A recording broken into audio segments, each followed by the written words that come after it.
தோல் சுருக்கம், வயதான தோற்றம். சின்ன வயசுலயே பாத்தீங்கன்னா இப்ப வேற ரொம்ப வயசான மாதிரி அவங்களுடைய தோல்லாம் சுருங்கி போயிருக்கு. அவங்க பார்க்கறதுக்கே ஒரு கோல்டன் லுக் அவங்களுக்கு வந்து. இதுக்கு பின்னாடி என்ன மனசு காரணம்? தோல் சுருக்கத்துக்கு பின்னாடியும் மனசு காரணமா இருக்கு. இப்போலாம் பாத்தீங்கன்னா ரொம்ப சின்ன வயசுலயே ஐடி பீப்புள்ஸ் எல்லாம் அவங்க 50, 60 வயதுக்கு உண்டான வேலைகளை செய்யறாங்க. கிட்டத்தட்ட அவங்கலாம் வந்து அவங்க முகத்துல மகிழ்ச்சியே இருக்கிறது இல்ல. அவங்க ரொம்ப வயசான நபர் எப்படி ரியாக்ட் பண்ணுவாங்களோ, அப்படி இந்த 20ஸ்ல அவங்க ரியாக்ட் பண்றாங்க. இப்படி தொடர்ச்சியா அவங்களுடைய வேலை பளு, அவங்களுடைய வாழ்க்கை சூழல் எல்லாமே வயசானவங்க மாதிரி நடந்துக்கிறாங்க.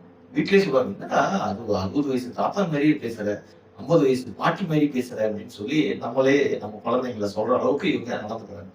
இப்படி தொடர்ச்சியா இவங்க நடந்துக்கும் போது தன்னுடைய உடலை இவங்க பராமரிக்கிறதே இல்லை.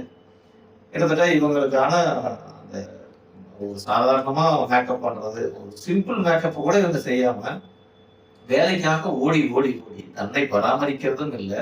அந்த வயதுக்கு உண்டான வேலை வேலை விளையாட்டு, ஒரு மகிழ்ச்சியா இருக்கிறது, நண்பர்களோடு சிரிச்சு பேசுறது, அப்படி எதுவுமே இல்லாம போயிடுறதுதான் தோல் சுருக்கத்துக்கு காரணமா இருக்கு.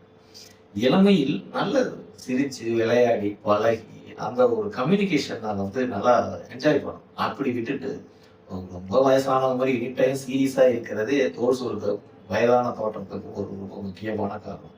இப்போ வயதான தோற்றம் இல்லாம தோல் சுருக்கம் இல்லாம நீங்க எப்பவுமே இளமையா இருக்கிறதுக்கு மகிழ்ச்சியா இருக்கிறது தான் ஒரே ஒரு நன்மை.